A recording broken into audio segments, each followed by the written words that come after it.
Segunda de Paulo aos Coríntios, no capítulo 10, no versículo 4, eu vou falar sobre as armas que temos, ou as armas da nossa guerra.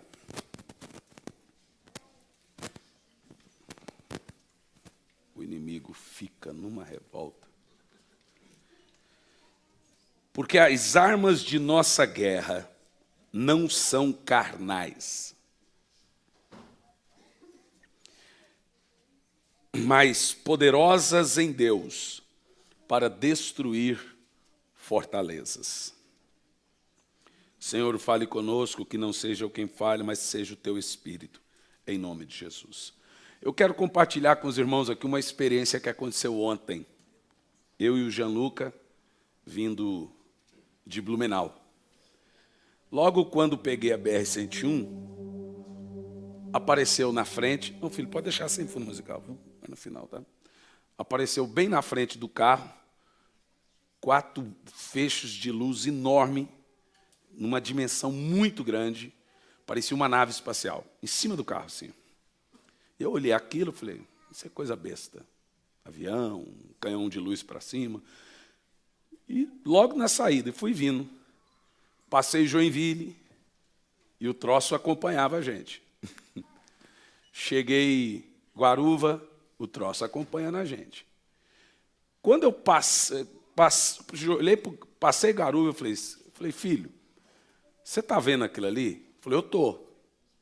Observa. Porque eu não consigo observar que eu estou dirigindo. Não consigo atentar. Eram enormes, enormes, enormes. E, de repente, ele estava na frente. Ele saiu da frente e veio para o lado. Eram 4. Depois, do lado, ele foi para o outro. E foi acompanhando. Num dado momento, eu consegui focar. Devia ter cada um aí uma medida de uns 5 metros. Cada raio, fecho de luz enorme. E aí nós tivemos uma simples convicção. Ou é uma espaçonave, ou é anjo. Não tinha como não ser um ou outro. E corria.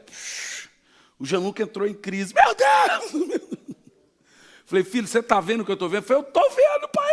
É assim, eu sei o quê. Sim, eram 4 na nossa frente, e depois ficaram do lado, e corria, com o carro. Depois ficou do outro lado, e corria. E depois ficava na frente, depois ficava atrás, acompanhando a gente. Era enorme, enorme, enorme, em cima do carro. Realmente, a gente fica meio cético na hora, mas a maneira que foi conduzindo, acompanhando a gente, foi assim, muito interessante. Eu tenho plena convicção que eram 4 anjos. Eu tenho certeza. Uma vez eu estava viajando dentro do ônibus e tive essa mesma,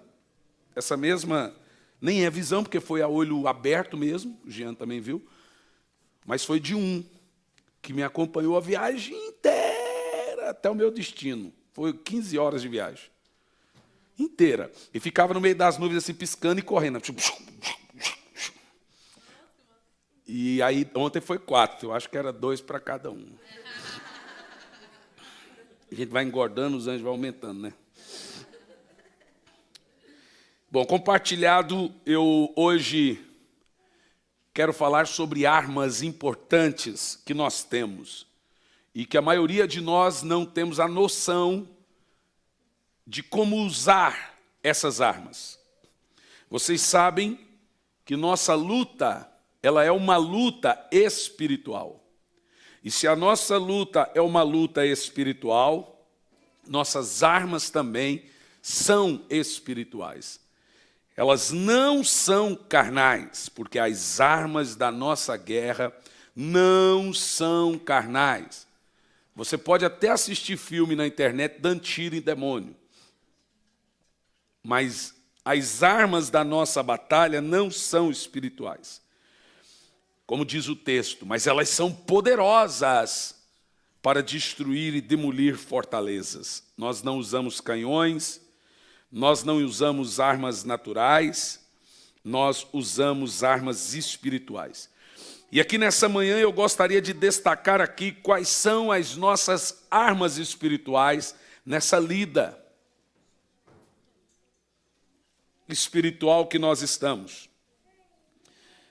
A primeira arma que nós temos nessa batalha, em Apocalipse capítulo 12, no versículo 11, é o sangue de Jesus.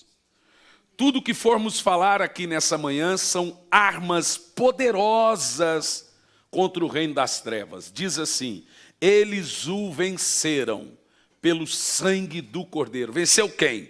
Satanás, a antiga serpente. Pelo sangue do Cordeiro e pela palavra do testemunho que deram diante da morte, não amaram a própria vida.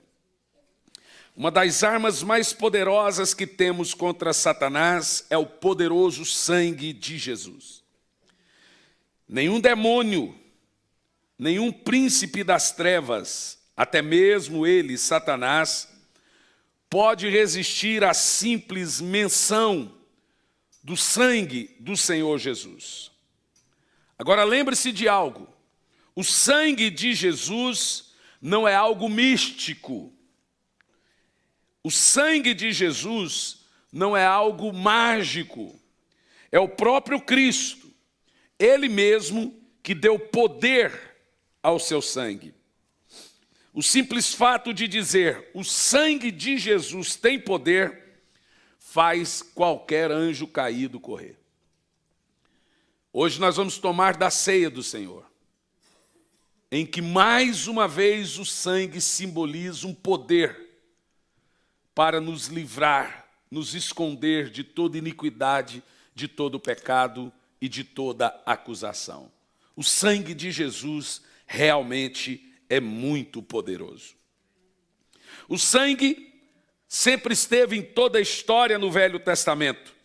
O sangue de Jesus, representado pelo sangue das ovelhas, como aprendemos amplamente nas pregações da graça, representado e não literalmente o sangue. Em Êxodo 12, no verso 12 a 13, nós vemos ali o Senhor ordenando o povo hebreu marcar o umbral ou os umbrais das suas portas com o sangue de um cordeiro de 1 ano de idade, sem mancha e sem defeito.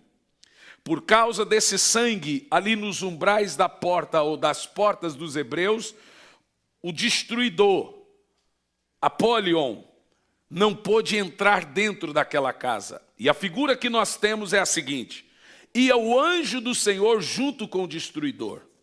E quando o anjo do Senhor parava na porta da casa de um servo do Senhor, ele dizia para o destruidor: aqui não, nessa casa não.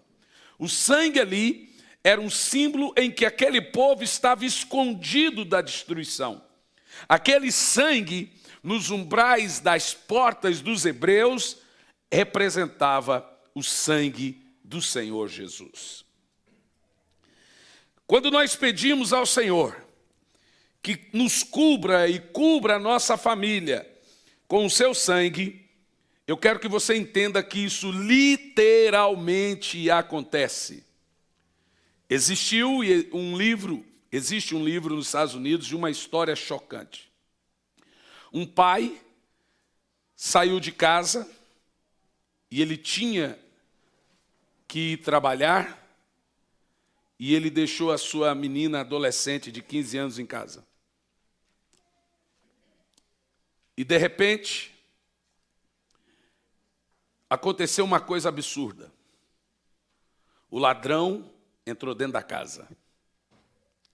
E enquanto ele roubava a casa, tudo bem, mas quando ele foi subindo, ele abriu a porta do quarto da menina. Ele viu a menina toda sanguentada. O quarto, a cama, tudo. O ladrão entrou em crise. Ele mesmo ligou para a polícia. O ladrão ligou para a polícia e disse: eu vim roubar uma casa. Fez uma ligação anônima. Mas eu deixei tudo, porque a cena que eu vi era horrível. Eu vi uma menina retalhada, picada, sangue para tudo que é lado. A polícia pegou o endereço, chegou lá, ligou para o pai. Quando o pai chegou desesperado, a hora que entraram dentro do quarto da menina, a menina estava assim, ó, acordando. E aí a polícia falou, mas olha, recebemos uma ligação que tinha sangue para tudo que é lado e não sei o quê. O moço falou assim, é provável, mas o sangue que vocês viram não era o dela. Porque todo dia quando eu vou sair de casa, eu oro, Senhor, cubra essa casa com o seu sangue.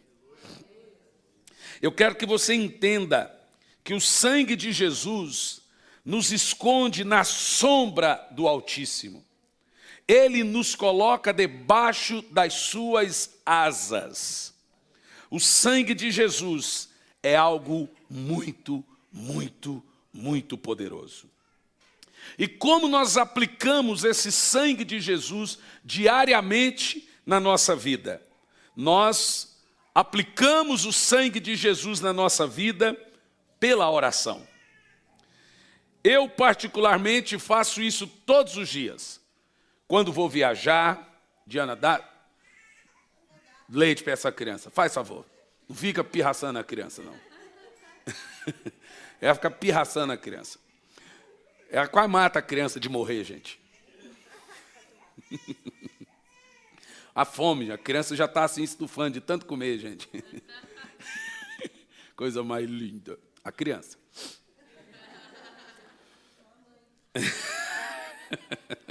Olha, escute bem.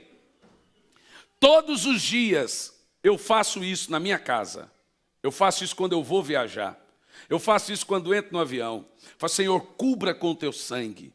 Acampa teus anjos. Quem tem esse costume aí? Se você não tem, passe a ter. Não faça nada sem falar, Senhor, cubra-nos com teu precioso sangue. Porque o sangue de Jesus nos esconde do inimigo. Ele nos deixa escondido na sombra do Altíssimo. Pense você, com o ministério que Deus me deu, você deve estar pensando que algum irmão falou assim, pastor, você nem consegue viver, tamanha retaliação. Essa semana a irmã escreveu no YouTube, coitado desse pastor, não deve nem conseguir viver com tanta retaliação. Eu vou te dizer que eu vivo muito bem. Tem algumas retaliações, mas não como você pensa. Na quarta-feira eu disse, muitos não estavam, mas repito, essa semana cheguei em casa, havia na porta da minha casa um trabalho de bruxaria. Um boneco de um deus grego com a cabeça e os braços cortados. Não foi a primeira vez, isso foi a segunda vez. Há 3 semanas atrás já tinha feito outro. A hora que eu desci, eu estava com um pastor amigo meu lá de Santa Catarina, nós descemos para olhar. Quando nós olhamos, o corpo inteirinho adormeceu. O que eu fiz? Apenas repreendi e entrei para dentro de casa. No outro dia, quando passamos, o boneco estava caído. Aí pode ser que alguém derrubou, o anjo mesmo passou aí.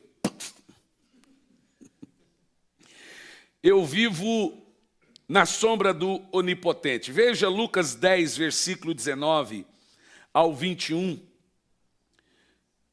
Porque literalmente eu vivo sem que o maligno nos toque. É óbvio que não dá para se ver livre de toda a retaliação, gente. É impossível isso. Mas nós temos que viver na sombra do Altíssimo. Jesus disse assim, eu lhe dei autoridade para pisarem sobre cobras e escorpiões e sobre todo o poder do inimigo. Até aí você está ciente. A parte que você precisa entender é a última. Nada lhes fará dano. É isso que você precisa entender. Ou seja, nós podemos sofrer retaliações porque é impossível. A gente peca às vezes até quando não sabemos.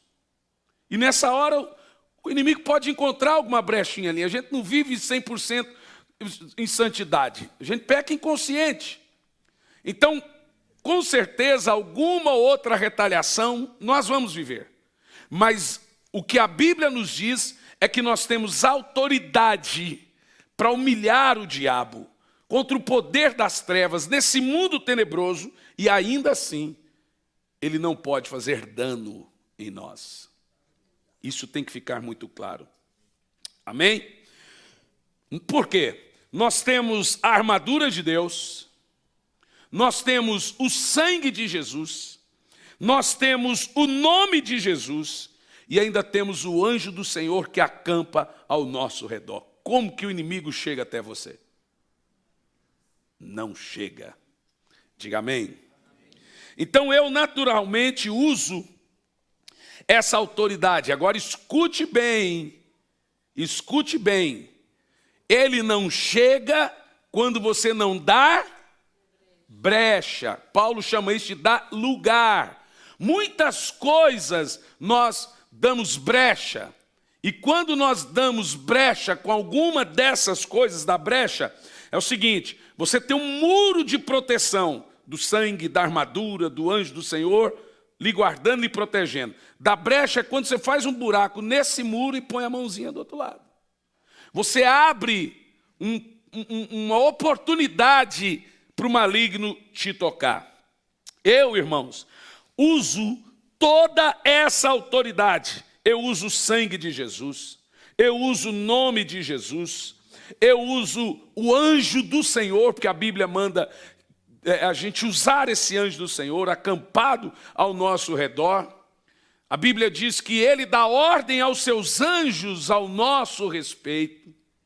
Então eu uso tudo que a Bíblia me ensina nesse processo espiritual. Eu aprendi que nós aplicamos o sangue de Jesus sempre na oração. Como já disse, volto a repetir, quero que você tenha essa prática. Todos os dias eu unjo meus filhos e libero sobre eles o sangue do Senhor Jesus. Isso todo dia na hora de dormir. É impressionante como nós temos crentes que dormem sem orar. Deixa a sua vida à sombra da morte, à mercê do inesperado, da solidez e solidão. E não ora. Aprenda. Nós temos que sempre orar para dormir e quando acorda agradecendo. Amém? Eu quero dizer uma coisa a você muito importante sobre a questão do sangue. Porque pedir que o Senhor nos cubra com o seu sangue é nos apropriar do processo todo da obra da cruz do Calvário. Mas mesmo assim, esses demônios são teimosos. Ah, pastor, precisa fazer isso, porque Jesus já morreu. Nós já estamos cobertos com sangue. Precisa ficar com essas repetições e etc, etc. Em certo ponto você tem razão. Mas eu preciso te lembrar que o diabo é teimoso. Lá no deserto diz a Bíblia que ele deixou Jesus por pouco tempo. Em outras versões, até o tempo oportuno. Então ele não desistiu. Quando nós clamamos pelo sangue, nós não estamos lembrando Jesus. Nós estamos lembrando os demônios, que nós temos proteção. Eles são insistentes. E outra, irmãos, nós estamos tapando as brechas. Ok? Então, por isso é necessário sempre estar coberto com o sangue do Senhor. Importante vigiar e não dar lugar ao diabo. A segunda arma espiritual que nós temos, essa eu amo demais, é o poderoso nome de Jesus. Eu realmente, irmãos, acredito que no reino espiritual nós temos uma procuração espiritual para usar livremente o poderoso nome de Jesus quantas vezes quisermos. Nós podemos usar o nome de Jesus para lidarmos com enfermidades e para lidarmos com demônios. Com isso eu aprendo que quando vamos lidar com demônios ou enfermidades, muitas vezes, sem percebermos, fazemos uso da nossa própria performance. Vai expulsar um demônio na performance do dom. vai orar pelo enfermo na performance do dom, porque você sabe que o seu dom tem uma unção específica, uma performance. Por isso que tem gente que está caído e o dom continua fluindo. É uma unção específica que acompanha o dom e é dado sem arrependimento. A pessoa não perde. Aqueles 70 que desviaram, continuaram a fazer milagres. Né?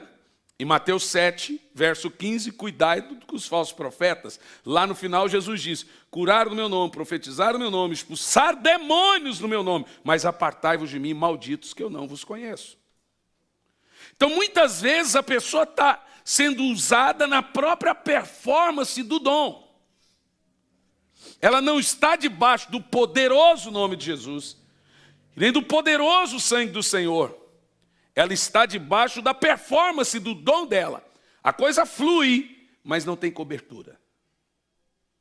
É uma diferença muito grande. Para você entender o que eu estou falando, em meu livro Milagres, Ontem, Hoje, Sempre, eu não sei se alguns têm, é um livro que eu falo só sobre a possibilidade de operação de milagres, e aí tem alguns testemunhos, e como você também ser usado, é um livro muito interessante. Milagres Ontem, Hoje e Sempre. Eu afirmo o seguinte, existe tanto poder no nome de Jesus, quanto o que havia nele quando ele esteve aqui na terra. Foi o próprio Cristo que deu esse poder ao seu sangue e deu esse poder ao seu nome. Existe tanto poder nesse nome. Em Marcos 16 e 17, para você entender um pouco sobre esse poderoso nome de Jesus. E estes sinais acompanharão aos apóstolos, acompanharão aos evangelistas. Acompanharão quem? Aos que creem. Aqui não está falando de cura acompanhar, está falando de curar. Ou seja, todos aqui têm autoridade para curar, basta crer. Os sinais acompanharão os que creem. Ele diz, em meu nome expulsarão demônios e falarão novas línguas. Perceba o seguinte, no nome de Jesus, nós temos autoridade contra Satanás e seus anjos. Com isso nós aprendemos que não importa o tamanho do demônio, a hierarquia dele, o próprio Satanás, eles têm e são obrigados a nos obedecer em nome de Jesus. Isso é muito poderoso, irmãos. Porque você imagina o seguinte, o mundo é o mundo tenebroso. O mundo está em trevas. O diabo é o príncipe do mundo, o Deus desse século. E o crente mais comum fala, cala a boca. E ele tem que se calar. O crente mais pequenininho ali, no poder do nome de Jesus, o bicho tem que se encurvar. O nome de Jesus dá autoridade para o crente. Nós não somos nada. Nós somos, como diz lá o texto, um pedaço de árvore queimado. A Bíblia chama pedaço de madeira. Nós somos o cocô do cavalo do bandido. Mas esse cocô do cavalo do bandido é amado. Jesus morreu por esse pedacinho de madeira e deu autoridade para esse pedacinho de madeira. Nós temos mais poder do que todo o reino das trevas. Não é nosso. É na força do seu nome, do seu poder, revestir-vos de toda a armadura de Deus e na força do seu poder. Meus amados, foi exatamente para isso que Deus levantou a igreja. É exatamente para essa função e missão que a igreja está aqui na terra. Veja Marcos 16 e 18. Perceba que no verso 17, ele diz que deu autoridade. Né? Em meu nome expulsarão demônios. Mas veja o verso 18. Eu lhe digo que você é Pedro, e sobre esta pedra edificarei a minha igreja, e as portas do Hades não poderão vencê-la. Esse é um texto muito mal interpretado pelos católicos, porque eles dizem que Jesus levantou Pedro para ser a pedra da igreja. Então eu vou transliterar o texto para você. O nome Pedro é a palavra hebraica Petros. Pedro é Petros. O nome Pedro significa pedrinha pequena. Jesus está dizendo, eu te digo, você é Pedro, pedrinha. E sobre esta Petra, a palavra é pedra, Petra, no grego, pedra grande. Ele aponta para ele, você não é nada, mas sobre essa pedra que sou eu, que é a pedra angular, eu vou edificar a minha igreja. E as portas do inferno, perceba que o inferno é um reino organizado. Perceba que esse mundo é um mundo tenebroso. Mas Jesus diz que o mundo, o inferno, o diabo não vence a igreja. Isso é a igreja. Ela está aqui na terra para triunfar contra as trevas, para vencer. Está claro que nessa guerra, Satanás e seus anjos não podem prevalecer contra a igreja do Senhor Jesus. Mas você me pergunta, como não, pastor? E os milhares de cristãos que morrem todos os anos, 50 mil cristãos assassinados pelo Estado Islâmico, isso não é o diabo prevalecer? É aí que você se engana, é aí que ele perde. E eu vou te explicar por que o diabo perde. Cristãos morrem ali, cristãos morrem acolá, a guerra já foi ganha. Cada cristão que morre por amor a Cristo, são cristãos morrendo. Você entendeu o que eu disse? São cristãos morrendo. Essa guerra não é uma guerra para angariarmos reinos aqui na terra. Essa é uma guerra por almas. A Bíblia diz que conversão é tirar o cidadão do reino das trevas e transportá-lo para o reino do Filho de Deus. Então, cada pessoa convertida é uma vitória. Pense o seguinte, cada cristão que entra no céu é uma derrota para o diabo. Cada cristão que não nega a fé e prefere morrer por amor a Cristo, é a guerra ganha. Ou seja, cada vez que um cristão é morto por amor a Cristo, Satanás perde. Você percebeu? Não é uma guerra de território, não é uma guerra para ganhar reinos do mundo, é uma guerra para transportar pessoas do reino das trevas para o reino de Deus. Pense, se 50 mil cristãos morrem por ano, é uma guerra ganha. Eu disse cristãos morrem, não são ímpios. São 50 mil novos integrantes no reino de Deus. Aleluia!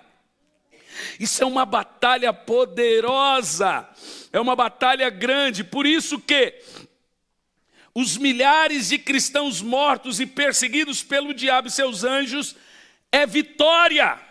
Cada alma que nós ganhamos, irmãos, é uma batalha vencida.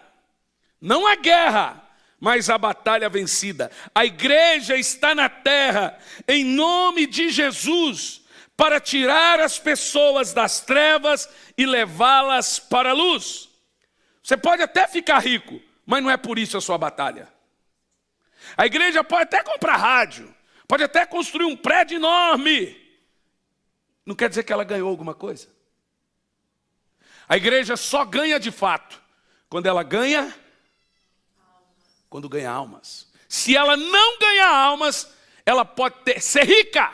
Ela não ganhou nada. Porque a guerra é por vidas. Lembra que o valente está armado na sua casa e ele está bem armado guardando os seus bens. Quais são os seus bens? Pessoas. Você está entendendo?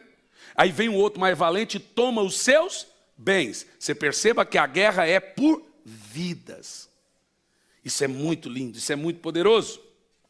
A igreja está aqui na terra, em nome de Jesus, para enviar missionários, evangelizar, batizar pessoas, ganhar almas, conduzi-las ao céu. A vitória final da igreja está exatamente na hora que o salvo entra na glória. Porque enquanto ele está aqui, pode acontecer um desvio, mas quando ele entra na glória, o diabo perdeu. Então, quanto mais o diabo matar crente, mais a nossa vitória é garantida. Por isso que Paulo recusou ser livre. Por isso que Paulo disse: o morrer para o cristão é lucro. Cada crente que morre é uma vitória. Entendeu? Compreendeu isso? Isso é muito maravilhoso. O uso do nome de Jesus. Uma coisa que quando nós falamos sobre igreja, algumas pessoas podem dizer: não, mas igreja não é prédio, você está certo. O que é a igreja? Igreja evangeliza, igreja faz missões, igreja tem comunhão uns com os outros, igreja congrega. Igreja não é um espaço. Igreja perdoa, igreja ama, igreja cultua. Se você faz qualquer uma dessas coisas mencionadas, isso é igreja. Se você não faz, você não é igreja. Por mais que você diga que é, você não é. Igreja também não é ficar em casa, dizendo eu sou igreja, assistindo Faustão no domingo. Igreja é congregar. Do contrário, você não é igreja. E quem vence é a igreja. Sem a igreja não há vitória. Eu costumava dizer que existe salvação só em Jesus. Eu posso te dizer mais, existe salvação fora denominações, fora placa, mas não consigo ver um camarada salvo longe da igreja. Por quê? Não, mas o senhor não pode dizer, posso. Jesus e a igreja é o mesmo corpo, ele é a cabeça. E a igreja é o corpo. Como que você separa a cabeça do corpo? Responda para mim. Como que você consegue amar só a cabeça? Como que você separa o marido da esposa? Jesus e a igreja é um só corpo. Então a salvação vem pelo corpo de Cristo. Estou certo disso? A salvação vem pelo corpo de Cristo. Você pode não gostar de uma denominação. Denominação não salva. Mas Cristo, o corpo de Cristo, produz a salvação. E o corpo de Cristo é composto da cabeça, que é Ele, e todos os seus membros. Por isso que 1 de João 1,7, se andarmos na luz como Ele na luz está, temos comunhão uns com os outros, e o sangue de Jesus, seu Filho, nos purifica de todo pecado. Percebeu? Tem comunhão uns com os outros, e o sangue purifica todo pecado. Percebeu? Não tem como você separar a comunhão uns com os outros da purificação de todo pecado. Isso é tão tremendo. Dá um glória aí, irmão. O uso do nome de Jesus. Muitos irmãos estão sofrendo justamente por não saberem que podem usar o nome de Jesus como e quantas vezes quiserem. Veja João 16, versos 23 e 24. Jesus diz assim: naquele dia vocês não me perguntarão mais nada, eu lhes asseguro que meu Pai lhes dará. Gente, olha o texto. Tudo que me pedirem em meu nome. Vamos ler? Tudo junto, o texto é poderoso. 1, 2, 3, valendo.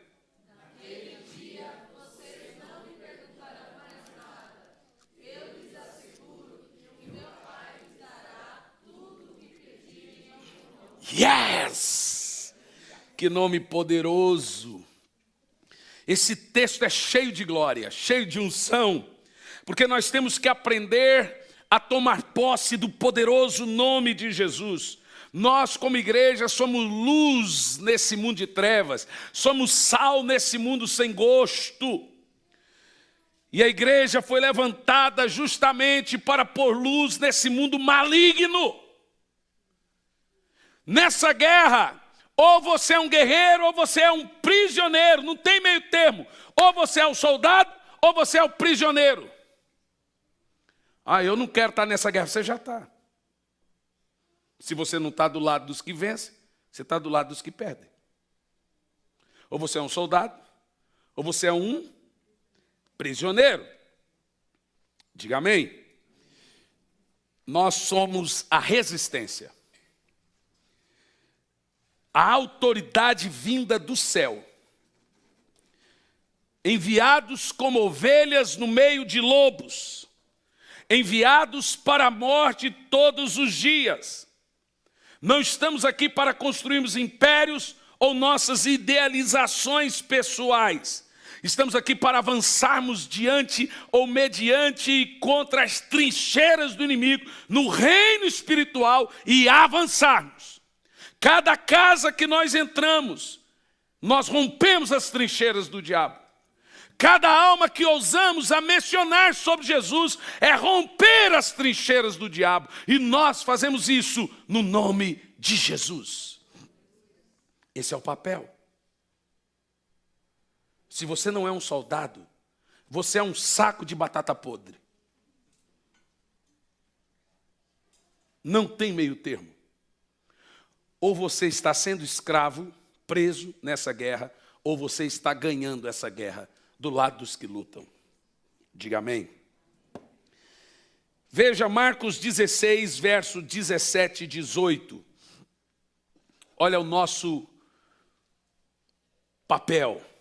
Esses sinais acompanharão os que creem. Em meu nome. Uau!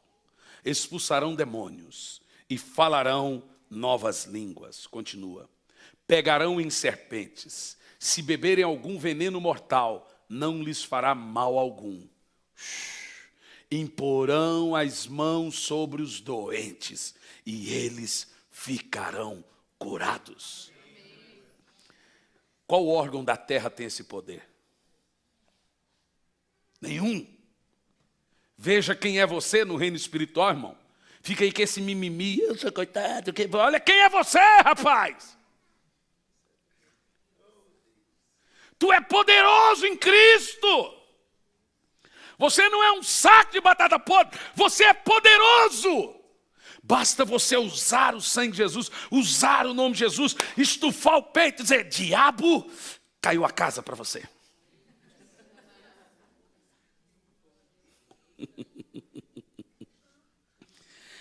Essa é a nossa autoridade.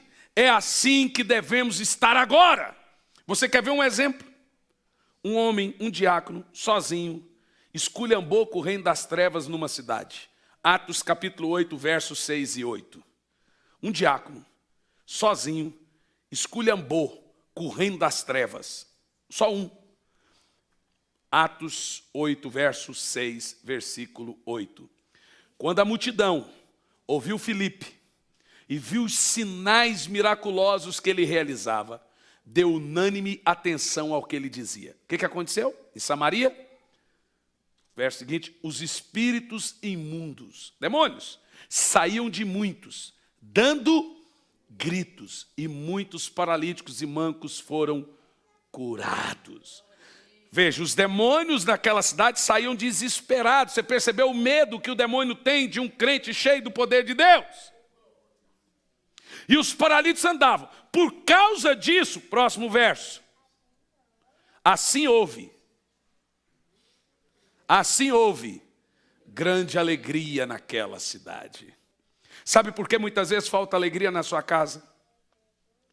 Porque você não está usando da autoridade do nome de Jesus, do sangue de Jesus, da autoridade que lhe pertence.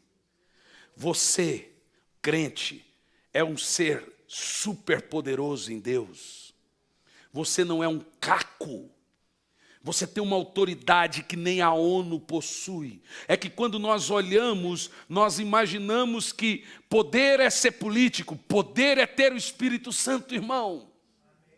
Poder não é ser político, poder não é ter caneta, poder é ter o Espírito Santo. No reino espiritual, você demanda.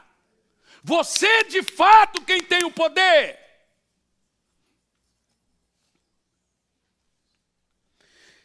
Aleluia. Diz glória a Deus. Diz um aleluia mais aleluiado aí. Em Samaria, o diácono Filipe chegou cheio do Espírito Santo. Por isso milagres aconteciam através desse diácono. E os demônios saíam gritando. A igreja precisa apropriar-se do poderoso nome de Jesus. Em Marcos capítulo 16, dos versos 17 ao 18, nós percebemos quantas vezes Jesus usa o termo em meu nome, em meu nome, em meu nome, em meu nome, em meu nome, faça isso em meu nome, tenha isso no meu nome, tenha coragem de usar esse nome, tenha autoridade nesse nome. Veja Paulo falando como devemos proceder em Colossenses capítulo 3, no versículo 17. Tudo o que fizeres, seja em palavras ou ação, façam-o no nome do Senhor Jesus, dando por meio dele graças a Deus, o Pai.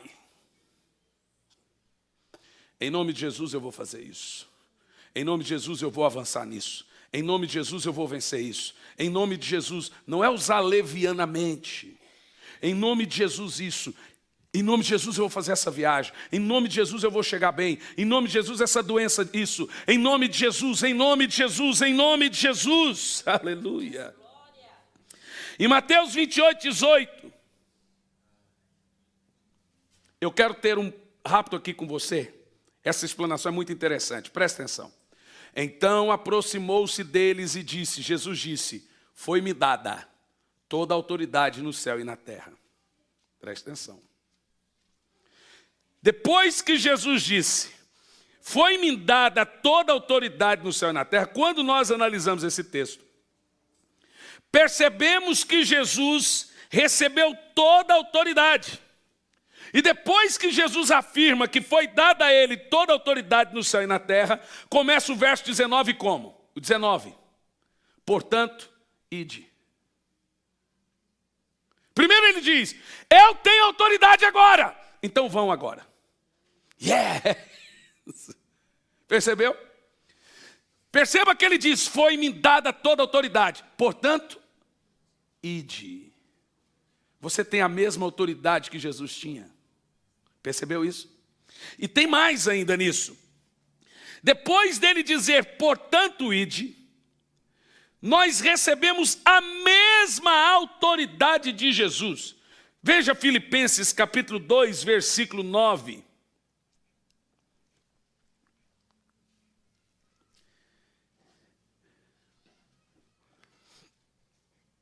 Presta atenção nesse texto, para aprendermos a usar o nome de Jesus. Por isso Deus o exaltou à mais alta posição e lhe deu o nome que está acima de todo nome. Em Atos 4, versículo 12, vemos que esse nome é poderoso. Não há salvação em nenhum outro, pois debaixo do céu não há outro nome dado aos homens pelo qual devamos ser salvos. Meus queridos irmãos, esse nome tem poder.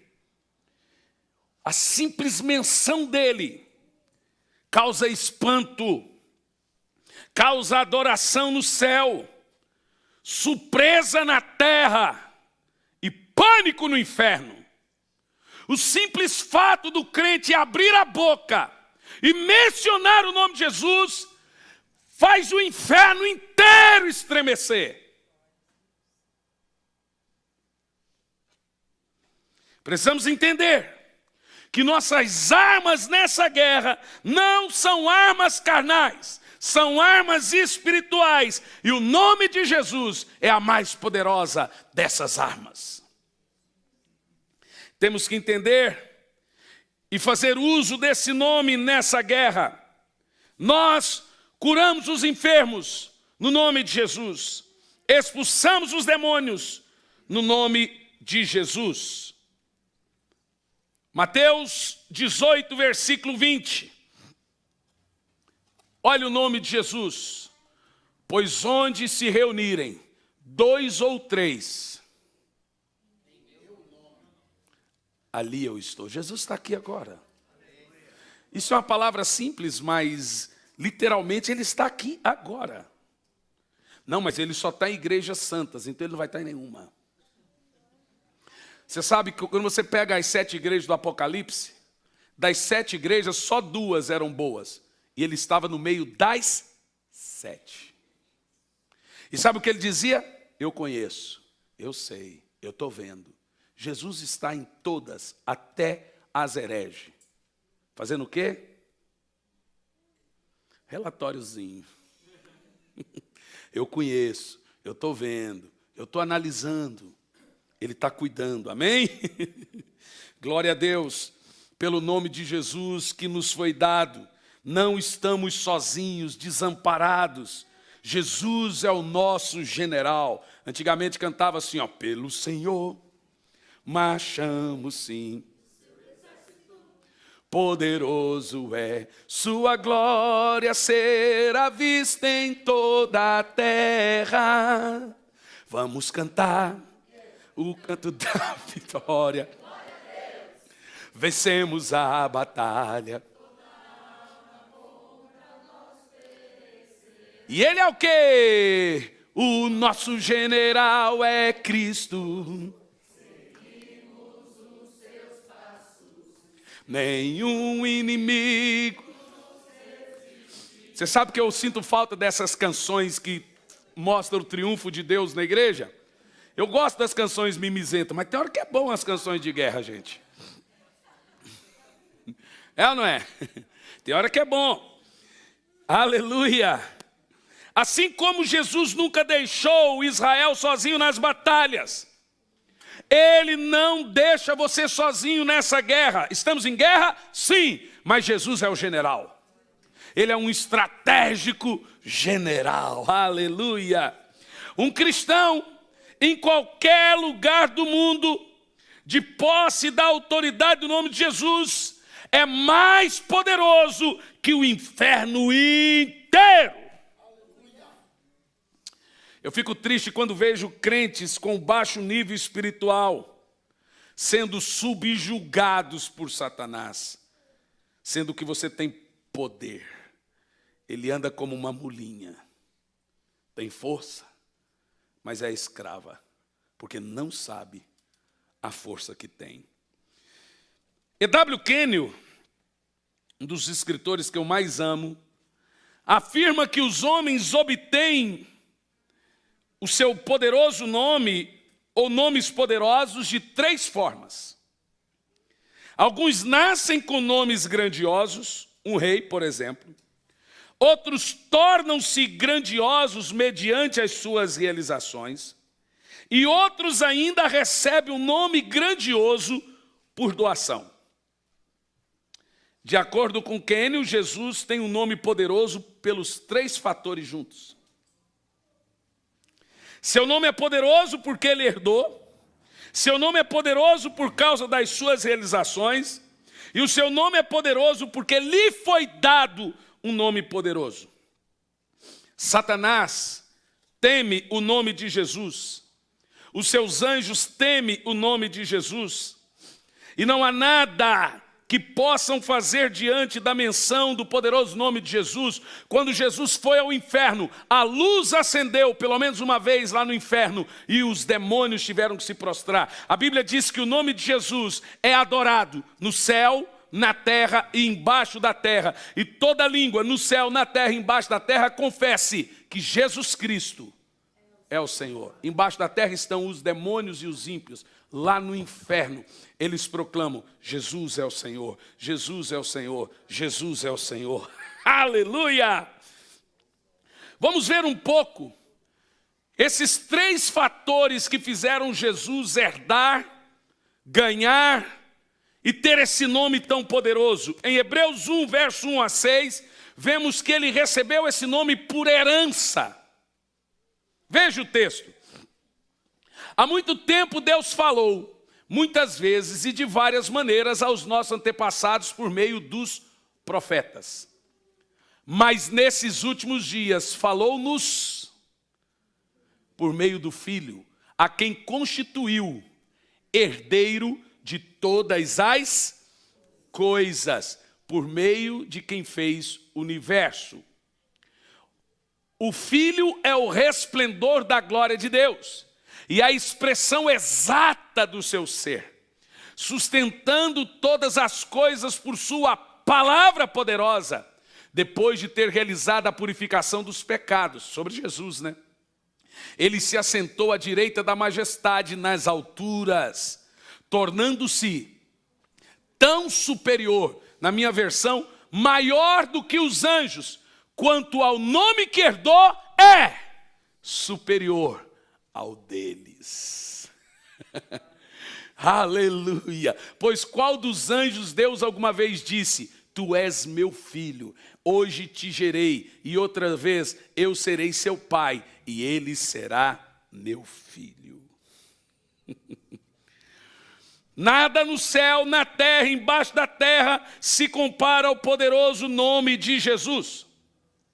Basta ver como os demônios reagiram a ele quando ele chegou em Gadara. Quando ele chegou em Gadara, a Bíblia diz que os demônios prostraram e o adoraram. No verso 5 temos o termo: tu és meu filho e hoje te gerei. Quando Jesus herdou esse nome, foi exatamente nesse dia que ele herdou o nome sobre todos os nomes. Voltando Filipenses 2, do 9 ao 11 agora. Filipenses 2, do 9 ao 11, quando Jesus herdou esse nome tão poderoso, tão sublime. Abriu mão da sua glória. Linda essa música, né? Diz assim, ó: por isso Deus o exaltou à mais alta posição e lhe deu um nome que está acima de todos os nomes. Continua. Para que ao nome de Jesus se dobre todo joelho no céu, na terra, embaixo da terra. Continua. E toda língua dos que estão no céu, na terra, embaixo da terra, confesse que Jesus Cristo é o Senhor, para a glória de Deus Pai. Aqui vemos a segunda coisa. Primeiro por herança e agora por doação. A Bíblia diz que Deus lhe deu esse nome. Ele primeiro recebe o nome por herança. E agora ele recebe o nome porque ele foi dado. Preste atenção. Kenyon afirma que havia um nome conhecido no céu, porém desconhecido da terra e até mesmo dos anjos caídos. Pois Jesus era o mistério de Deus escondido. Na realidade, afirmamos que Jesus é o checkmate de Deus no diabo. O diabo não contava que o verbo iria se encarnar e humilhá-lo na cruz. Por essa ele não esperava. Então este nome, bem como o trono, estava vazio. Sugere-se que foi nesse trono vazio, e por esse trono vazio, que Lúcifer esperou que fosse dele. Vou me assentar nesse trono. Talvez ele esperava que o nome dele fosse também ser um nome acima de todos. Mas Deus reservou esse nome, preste atenção, para o seu filho. Em volta do nome de Jesus há muitas questões. Por exemplo, tem uns engraçadinhos na internet que se recusam a mencionar o nome de Jesus e só falam Yeshua. É bonito. Yeshua é o nome de Jesus em aramaico. Bonito. Mas deixe-me te falar uma coisa sobre isso. Na Bíblia, nunca foi escrito Yeshua. Assustou agora? E vou te dizer por quê. A primeira vez que o nome de Jesus foi mencionado foi por Lucas. E Lucas era o quê? Grego. Então ele escreveu como? Do jeito que você está lendo aí agora. Sabe como Lucas escreveu? E o seu nome será chamado Jesus. Poderiam mencionar Yeshua, mas foi escrito Jesus. Eu só sei que quando eu oro em nome de Jesus, os demônios respeitam. Eu só sei que quando eu oro em nome de Jesus, os paralíticos andam. Então essa mimizada aí na internet, Yeshua, Yeshua, Yeshua, dizem que não pronuncia o nome de Jesus porque não estava, precisa estudar. O nome de Jesus nunca foi escrito em aramaico ou em hebraico. Ele foi escrito originalmente em grego, Jesus, Cristo. O primeiro evangelho foi o de Lucas, e foi todo ele escrito em grego. Ok? Só para constar. Por isso, e com isso eu estou dizendo que o nome dado acima de toda majestade e o trono vazio era o de Cristo. Aquele nome estava guardado para quando houvesse a encarnação. Quando houve a encarnação, Deus lhe deu o nome, meu filho, Jesus. O nome de Jesus não foi dado por Maria, foi o anjo Gabriel que disse, o seu nome será Jesus. Emanuel, Deus conosco. Quando você abre a boca para falar Jesus, o mundo inteiro, o universo inteiro cria uma pantaclisma. Pá! Falou. Todo o cosmo para ouvir. Ele é doce. Ele é cheiroso. Esse nome é maravilhoso e ao mesmo tempo poderoso. É doce mencionar. É maravilhoso pronunciar Jesus. Jesus. Cristo. Emanuel. Deus conosco. Esse nome é poderoso. Em todos os lugares que eu cheguei, com os mais tipos difíceis de demônios, quando eu mencionei o nome de Jesus, qualquer atividade cessou.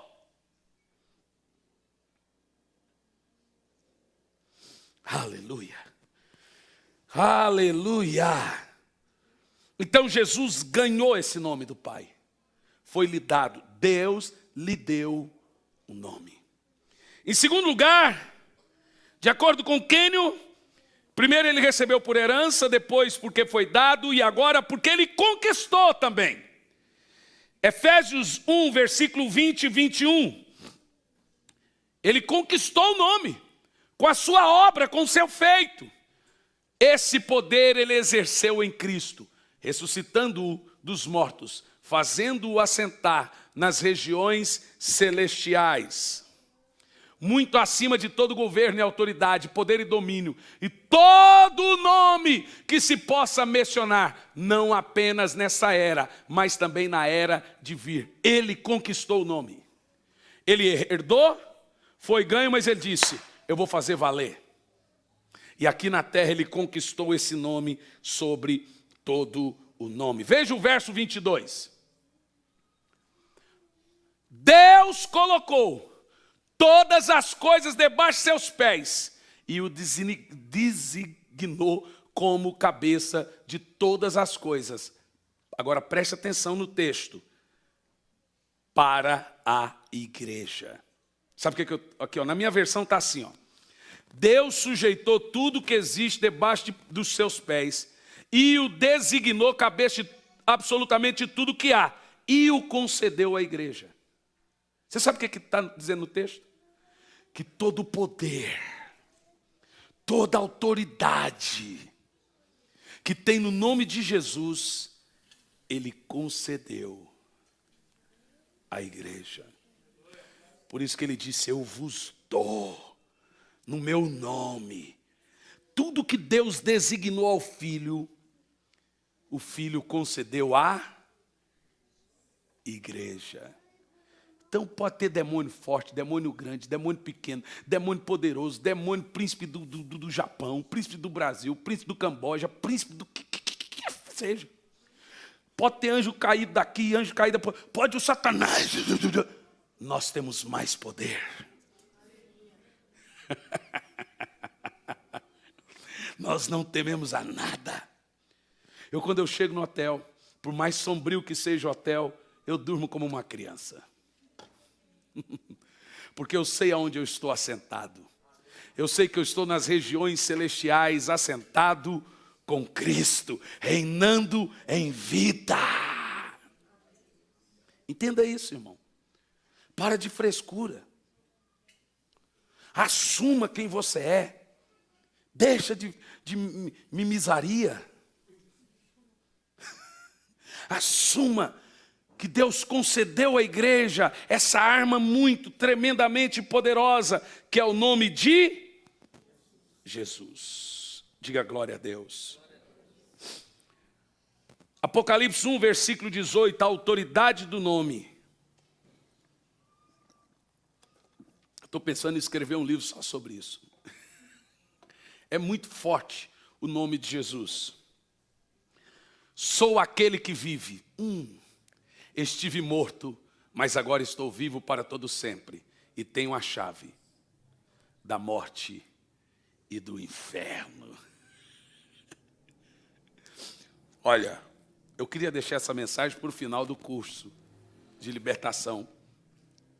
Mas eu não resisti à tentação. Foi mais forte do que eu. Porque ela está no final do livro. Depois do cara ler um monte de coisa sinistra, ele vem entender no final que aquilo tudo não é nada diante da autoridade que o crente possui. O grande presente da igreja. Agora, a maior riqueza da igreja, não é seu prédio, suas aquisições, ou nem seus membros. A maior riqueza da igreja é o poderoso nome de Jesus. É como se fosse uma arma mortal que Satanás não tem defesa.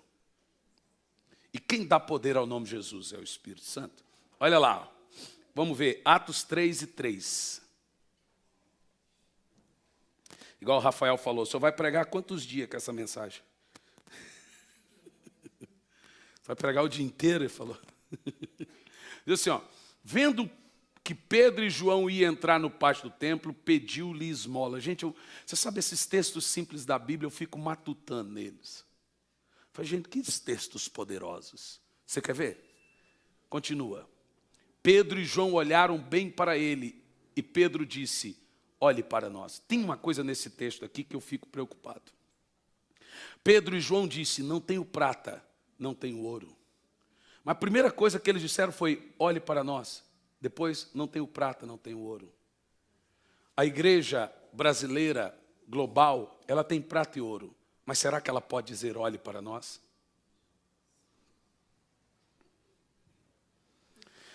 Por isso que eu gosto desses textos simples, porque eles escondem segredos. Eu escrevi essa semana na internet.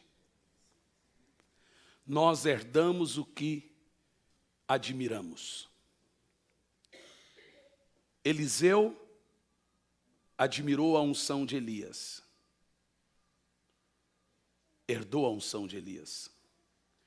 Geazi, o dinheiro... Esqueci o nome do homem. Naamã. O dinheiro de Naamã herdou a lepra de Naamã. Eliseu honrou Elias, herdou a unção de Elias. Geazi honrou o dinheiro, herdou a lepra de Naamã. Um herdou a unção, o outro herdou a lepra. O que você tem admirado? Nós herdamos o que admiramos, irmãos. Olha Pedro e João. Primeira coisa que eles disseram, olhe para nós. A primeira coisa que uma pessoa que usa o nome de Jesus precisa ser exemplo. E depois que eles disseram, olhe para nós, eles continuaram. O homem olhou para eles, esperando receber alguma coisa. E disse Pedro, não tenho prata, não tenho ouro, mas o que tenho, isso lhe dou. Em nome de Jesus Cristo, o Nazareno, ande. Gente, presta atenção nesse texto que tem um segredo nele. Olha o que Pedro falou. O que eu tenho. O que ele disse? O que ele disse? O que eu tenho. E eu vou perguntar para vocês nessa manhã, o que você tem? O que você tem? Responda, gente. Está ali, ele respondeu, o nome de Jesus. Eu vou perguntar de novo, o que você tem? Ele disse: o que eu tenho, isso eu te dou, em nome de Jesus Cristo. É o que eu tenho. Levanta e anda. Glória a Deus. Sabe de uma coisa? Satanás é o príncipe do mundo. Ele está no mundo. Ele governa o mundo. Ele está em cada habitante do mundo. Porém, veja o que a Escritura afirma sobre nós, a igreja de Cristo. Por favor, 1 de João 4:4, e aqui eu termino. Filhinho, vós sois de Deus, e já os tendes vencido. O diabo está no mundo, ele governa o mundo, ele habita no mundo, ele é o príncipe do mundo, é o Deus desse século. Mas a Bíblia diz o seguinte: maior é aquele que está em vós do que aquele que está no mundo. O que que você tem? O que que você tem? Então nós temos tudo. Não fique com medo da sua paralisia do sono. Não fique com medo dos seus pesadelos, das suas batalhas espirituais. Use o nome. Ele dissolve os demônios, ele derrete os demônios. Está doente? Use o nome. Precisa de um milagre? Use o nome. Precisa de um milagre na família? Use o nome. Precisa de uma cura? Use o nome. Nessa semana, precisa de um milagre financeiro? Use o nome. Ele é a nossa maior arma nessa batalha. As outras duas que eu ia mencionar, vou ser rápido: oração e jejum, e o Espírito Santo. Ele que dá poder ao nome de Jesus. Ele que nos reveste de poder. E a oração e jejum ainda faz a diferença. Há caças de demônios, disse Jesus, que só sai com jejum e oração. Com isso eu completo as armas espirituais que possuímos. Qual é a primeira? Sangue de Jesus. Qual é a segunda e a mais poderosa? Qual é a terceira? Oração e jejum e o Espírito Santo. Para que mais? Para que mais? Vamos ficar em pé.